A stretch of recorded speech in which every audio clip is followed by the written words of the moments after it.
Discover how to create passive cash flow with commercial real estate and multifamily investments. In today's episode with Dave Seymour, he is considered a leading expert in commercial multifamily and ground-up development transactions. So, Dave, please tell us, how can entrepreneurs create passive income with property? Welcome to Awakened Titans podcast with Lily Patrascu. Mind-blowing conversations with influential business titans sharing how you can manifest abundance, love, joy, success through quantum awakening, quantum manifestation, quantum healing, quantum miracles, exponential business growth, and innovative products and services. Yeah, great question. So first of all, thanks for having me, Lily. I appreciate the opportunity to be on the podcast with you. You know, as an entrepreneur, we're always looking for multiple streams of income. I think it was Warren Buffett and Robert Kiyosaki who said multiple streams of income is what sustains an entrepreneur throughout their career. And as entrepreneurs get to be more and more successful, they're looking for different avenues in which to plant capital that is working consistently. Is my money working with velocity? And then how can I increase that velocity over time? And what's happened is in the commercial real estate world here in the States, in the multifamily asset class, what investors are doing is they will find an owner operator like myself who knows how to underwrite, buy, and also bring in the bank for the piece of the acquisition that we need. They'll find an operator like us, and then they'll say, "Hey, can we buy this building with you, David? Can we do this together?" So those investors will put up a piece of the equity position in an acquisition. So let's say we're going to buy a $20 million building and we need to raise $5 million. So that's a 75% loan to value is what we would then go to the bank with. So that 5 million, that's a group of us, and we all pull those funds together. And what happens is, let's say it was 5 people at 5 million, then there is a fractional ownership in that one big building. And then we, the GP, the general partner, will manage that building. We'll make it as valuable as we can by increasing rents. And then everybody's participating in the cash flow. And then also the profits when we sell the asset over a 3, 5, 10-year period of time, whatever that looks like going forward. So passive income by not having to do the work as a landlord, not having to do the work as a contractor, a GC, a builder, general contractor in the States, or a builder. You don't have to do any of the building work. You don't have to deal with tenants. And then our investors come in and they say, "Hey, we like what you're doing. Can we play in your sandbox?" And they get to participate in cash flow. Does that make sense? Yes. Tell us about multifamily property investments. What do they actually mean? Yeah.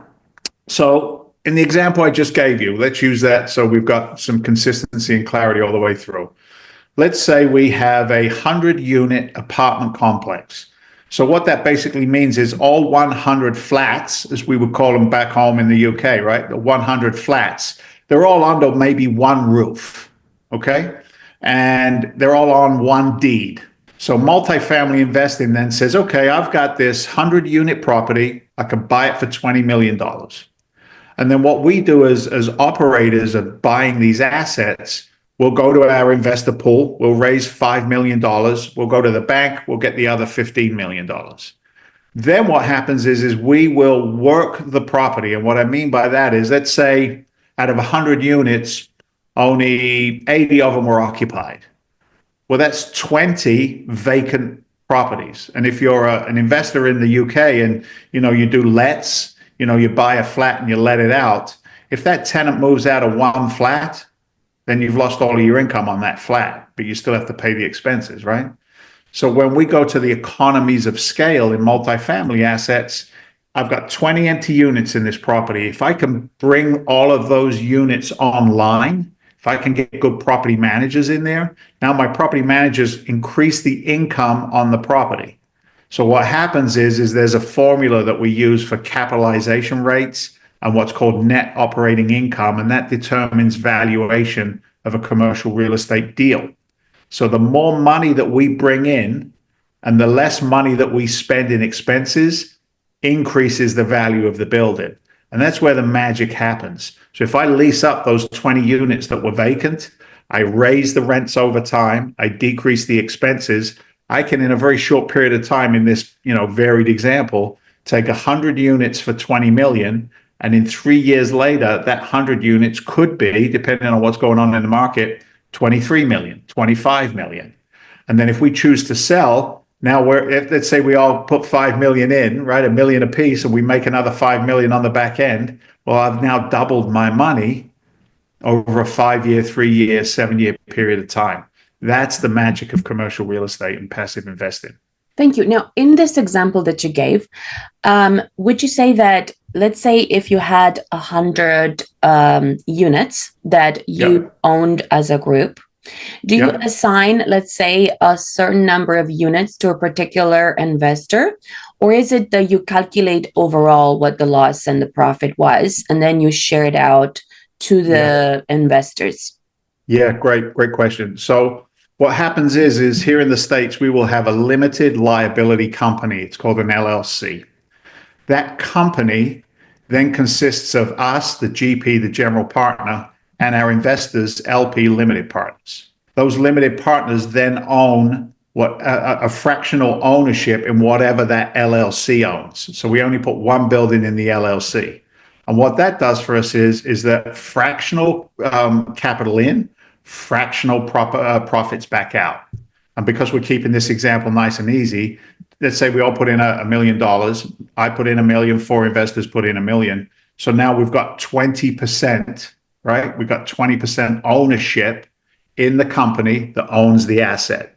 So 20% of the profits go to the investors, 20% of the profits go to the GP. And it can get a little creative on what they call waterfalls and how much money, like we'll give preferred equity returns to some investors, depending on their capital that they put in. But that's the simplest way to understand it. Fractional in, fractional profits back out again. Okay, thank you. What makes this a better strategy than something else that you could invest in property? Yeah, great question again. So there was a TV show here in the United States. It was called Flipping Boston. And it's kind of like Homes Under the Hammer, I think is the English version of that, right? And that was me and my partner. It was a TV show we ran for 4 seasons on the A&E network.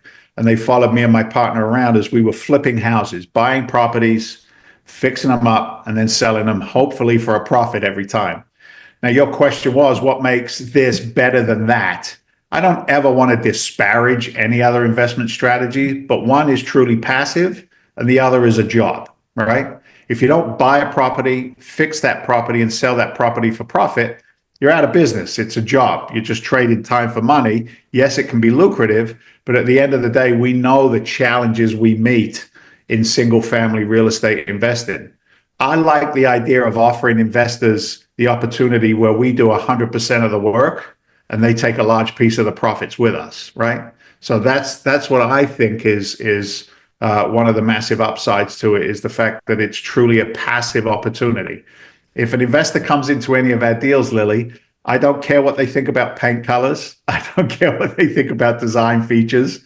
I don't care about any of that. And neither should they at the end of the day. They want to just look at the numbers. So it's an intensely data-driven business, just like anybody else would analyze a stock in the stock market, for example. The other thing, since I mentioned stock market, the other thing I'll tell you is in stock market investing, the investor who puts their money with a broker into the stock market, they never have any control over it after that. All control is then given away, right? They don't choose, a lot of the times they don't choose which stocks are going into maybe a fund structure.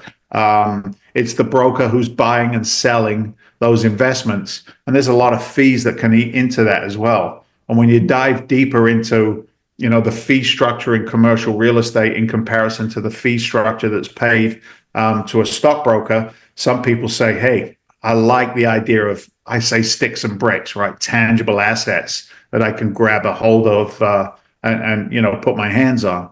And then the last thing I'll say about the advantages of it is, in the States, the tax code as it's written has a double benefit for us in real estate.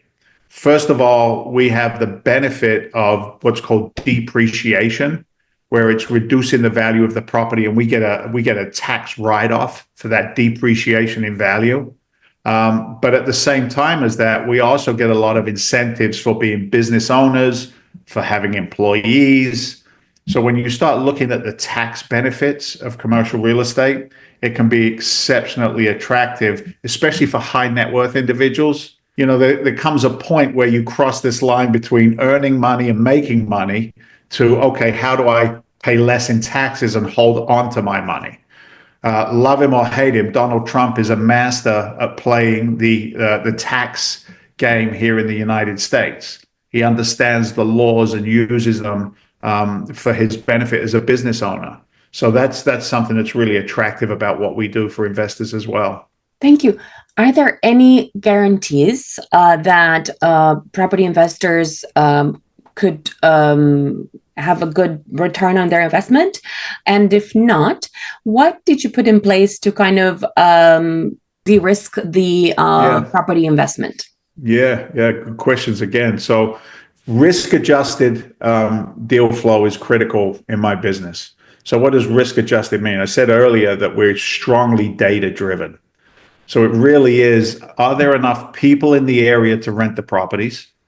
Is there enough job growth in the area? Is there population growth?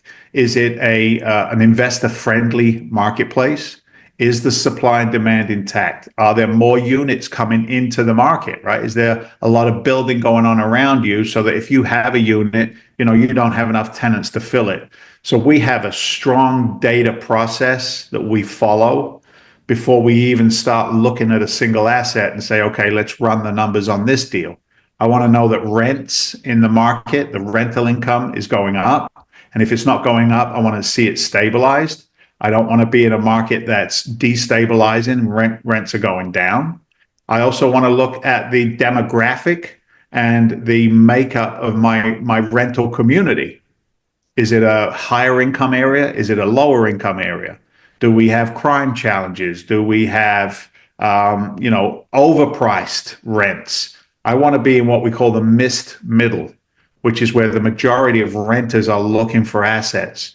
And as I'm going down and ticking these boxes in our underwriting and analysis process, it leads me to a market and a path where I can say, okay, this is an area where I have a high amount of confidence that will do very, very well. Now, once I've achieved that, then I start looking at the individual assets. For us, it's Southwest Florida is where we do our business, just to cut to the chase on that. But that's when we start to look at the assets. And we say, okay, in this pocket of the market, is there a demand for higher end rental properties, lower end rental properties? Can we get in the middle?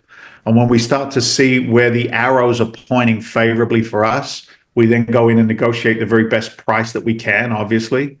So I mentioned earlier, de-risking is being very conservative in your underwriting. Not saying that just because last year there was a 3% rent growth, that I'm going to see a 3% rent growth for the next 7 years. That's inaccurate. And unfortunately, there's a lot of cowboys have done that over here in the past 3 to 5 years, especially since COVID, because the market went a little screwy. But conservative underwriting keeps everybody safe. Supply and demand underwriting keeps everybody safe. And then finally, it's the track record of the GP. One of my investors said to me one time, he said, Dave, I understand, I don't know, maybe 90% of this deal.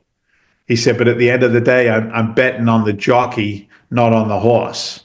So we have a business plan as the operators that we need to execute on to protect the investors going forward. So are we in the right market? Is it the right asset? And is it the right person to put capital alongside?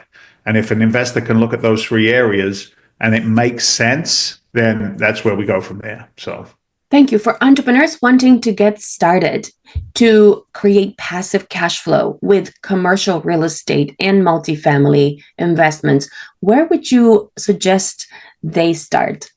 That's an easy question. Reach out to us. We have a huge amount of education to be able to bring an entrepreneur up that gradient. Now, they may be the entrepreneur who wants to own the assets themselves, and not be a passive investor. They want to be an active investor. That's great too. I mean, we do a lot of joint venture work with investors as well. We might bring capital to another investor's deal and vice versa. So find us, reach out to us. We were able to bring them up the education gradient so that they're just more aware of the upside and the downside of any investment going forward. We can then teach them that process, or we just show them the process of passive investing. But there's so many, especially in this world. I mean, anyone can go to YouTube University and learn something, right? But if you're sitting there on YouTube University and you're thinking about hundreds of thousands of dollars and making decisions off of that, I would say buyer beware, right? But there's a lot of people that do that. I would say, can you talk to the GP, the general partners? Can you communicate with them? Do you like them?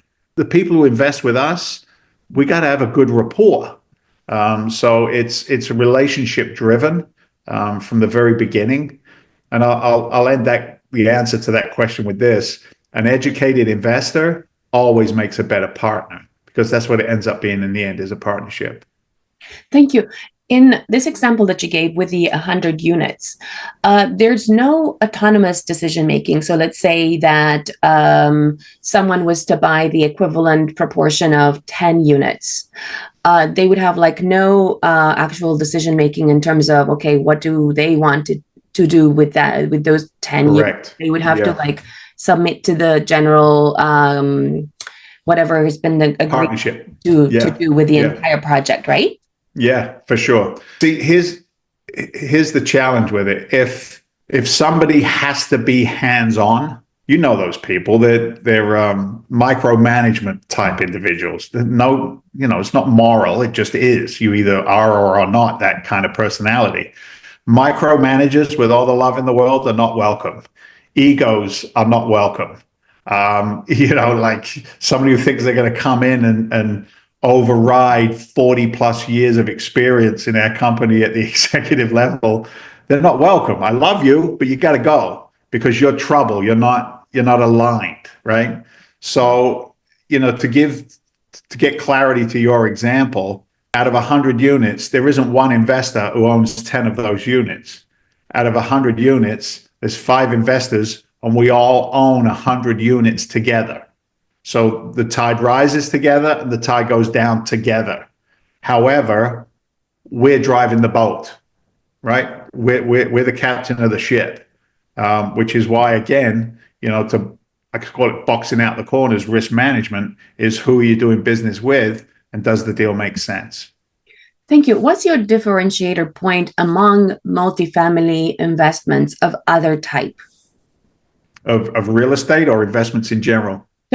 So I'm saying, what's your differentiator among, let's say you have multifamily investments that you do, and multifamily investments that other people do? What would you say is the key differentiator there? Yeah, good question again. So in the States, and I'm sure it's the same back home in the UK, there are what we call asset classes: A class, B class, C class, and D class assets. Those assets are then classed by area and neighborhood: A markets, B market, C market, D market.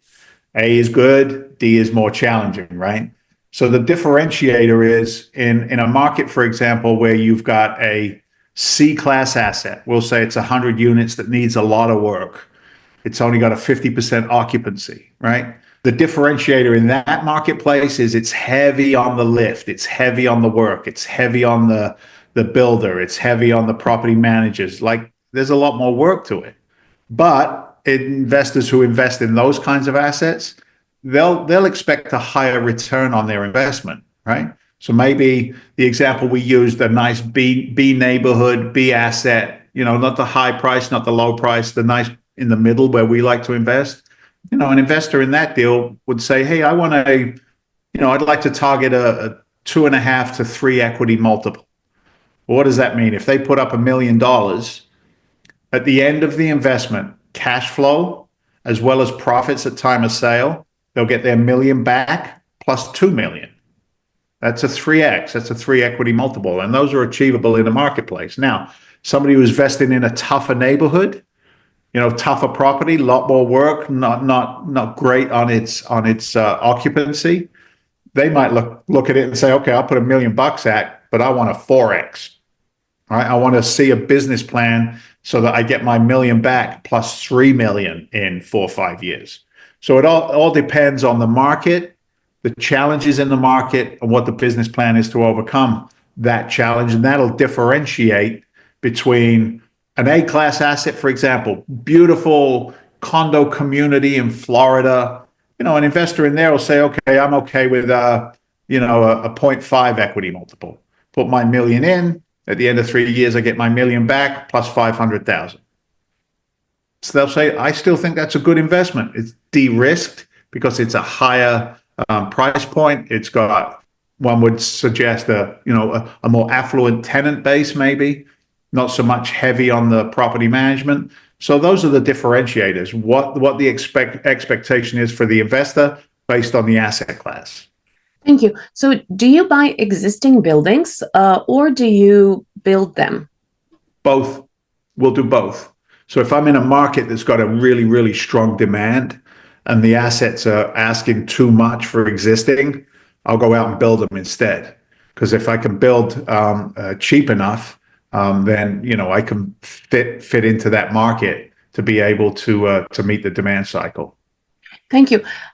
Is there any way for property investors to get into these type of deals without any money down? No, absolutely not. No, this isn't house flipping. This isn't contract flipping.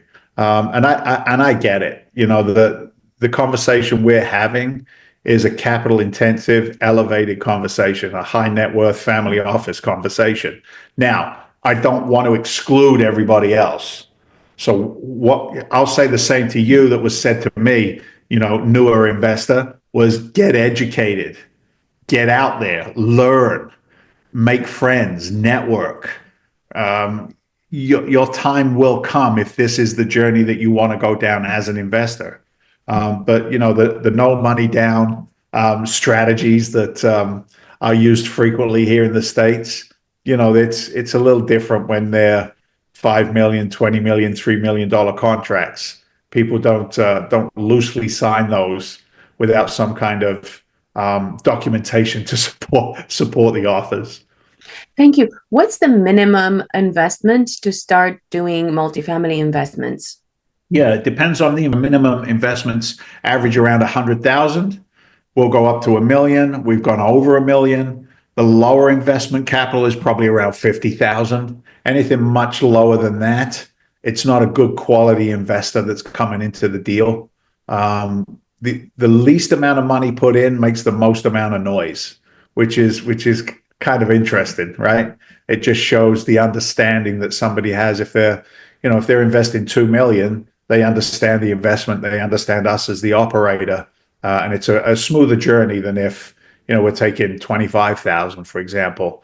And no disrespects to anybody who's only got 25,000, but come on, let's elevate the game, learn more, get some good friends around you. Maybe you can form a group so that your investments are bigger. There's so many opportunities, a lot to learn. But the average, I would say, is 100. Thank you. Tell us some of your case studies of some returns that you've managed to achieve with the passive cash flow and multifamily investments strategy. Yeah, all the numbers I've been kicking around. I mean, anywhere from a 2x to a 3x, 8 to 10% cash on cash returns. They're all very, very strong in the marketplace. Don't go into the marketplace looking for a lower return than that. That's the short answer there. Thank you. Tell us what cash on cash returns means. Yeah, so cash in, cash out. So if I put 100 in, I expect an 8% return on my money over time. So it's just the formulas that we use for underwriting to determine whether the deal looks good to us as the operator and also to the investors. Thank you. Tell us about how did you start your journey of becoming passive property investor, and how did you get to this level of success? Yeah, a lot of education, again, blood, sweat, and tears, commitment, not listening to everybody else telling me I can't do something. making a commitment that I could do something. Long story short, I was a firefighter and a paramedic in Boston, just north of Boston here in Massachusetts. I immigrated back in 1986. I was a young gun back then. Messed around a little bit, made a lot of financial mistakes. I've been both the son of a rich dad and the son of a poor dad, to use Kiyosaki's analogy. But while I was in the fire department, I was working. I was a builder on my days off. I worked construction on my days off, and that showed me the way towards real estate and sticks and bricks and what the value was in intrinsic value in a property. And that tickled my interest. Long story short, I went through a very tough financial time personally, and I was praying as hard as I could for some guidance. And God came down, tapped me on the shoulder, showed me the way to a seminar. Went to a real estate seminar, just like you and I have attended. I mean, I'm watching these clips in the background of these books and these people that you've had a chance to meet on your journey, and I did the same thing. And I started to reframe the way I thought about money and business and what my potential was. And I started no money down real estate, flipping contracts. Then I started flipping houses.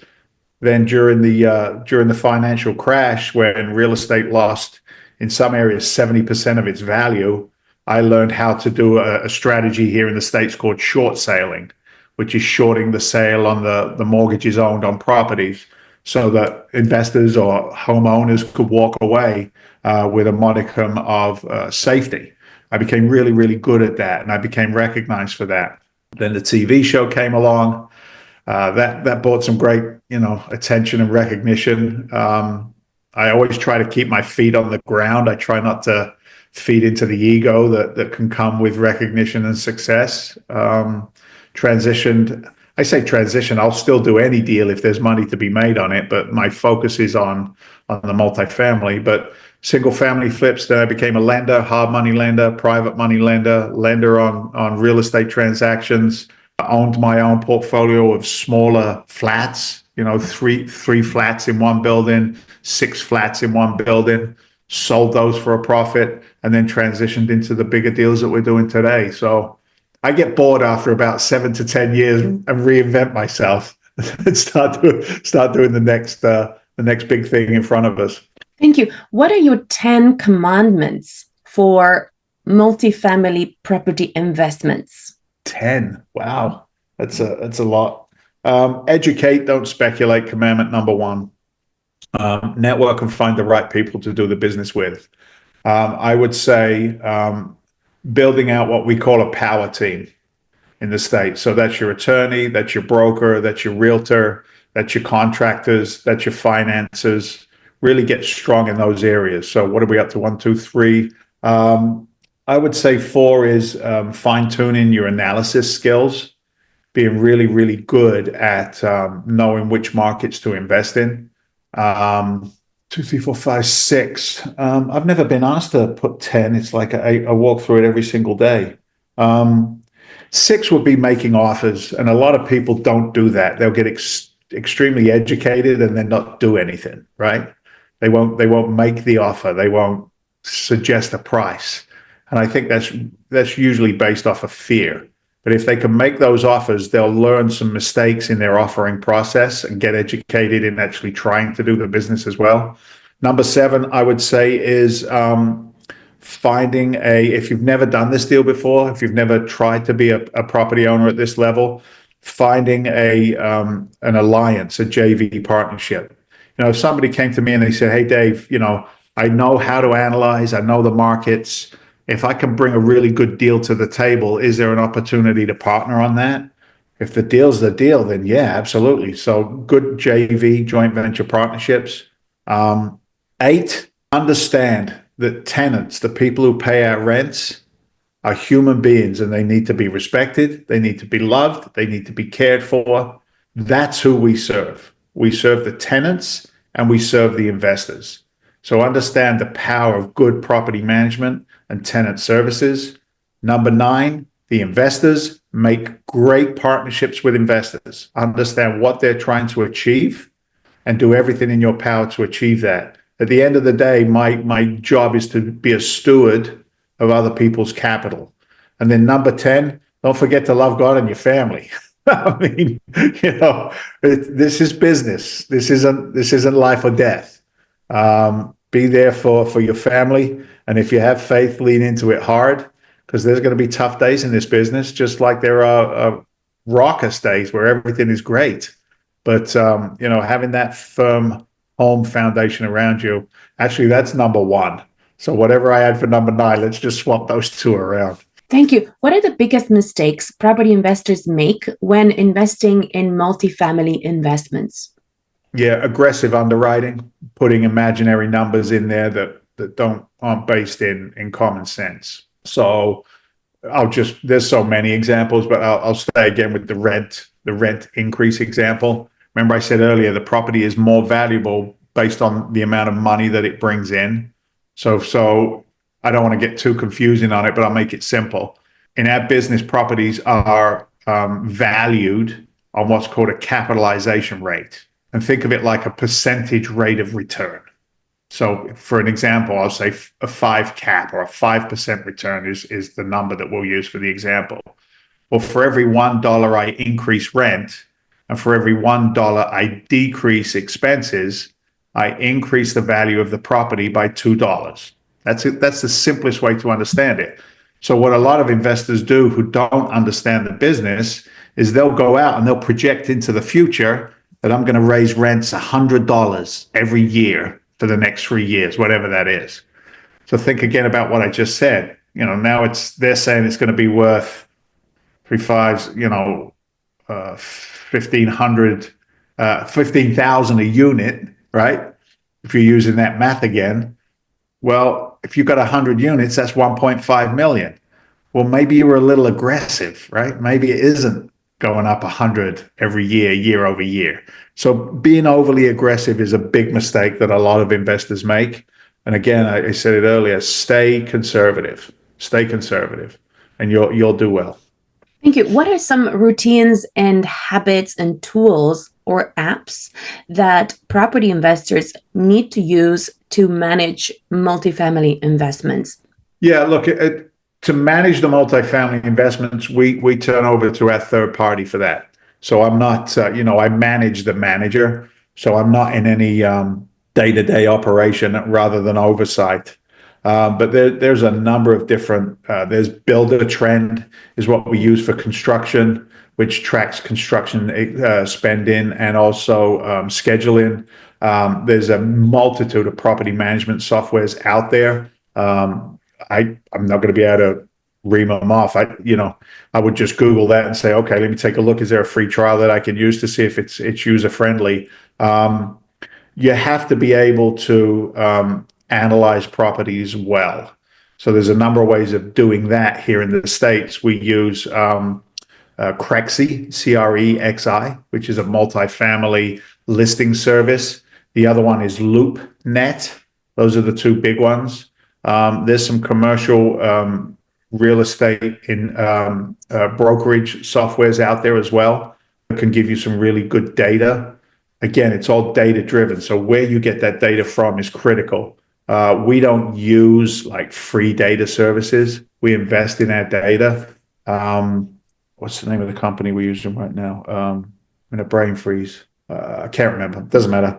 But we invest thousands of dollars just in our data to make sure that we're accurate as well going forward. So to take away from this, Crexi, that's a great place to start. It's free. You can look around and see what's going on. And then also LoopNet. Those are two places where you can look at properties and get familiar with how they're presented. Thank you. What kind of habits should property investors have daily or choose to have daily in order to maximize their property investments? Yeah, look, it's educate. So if I own the investment, now I've got to manage it well.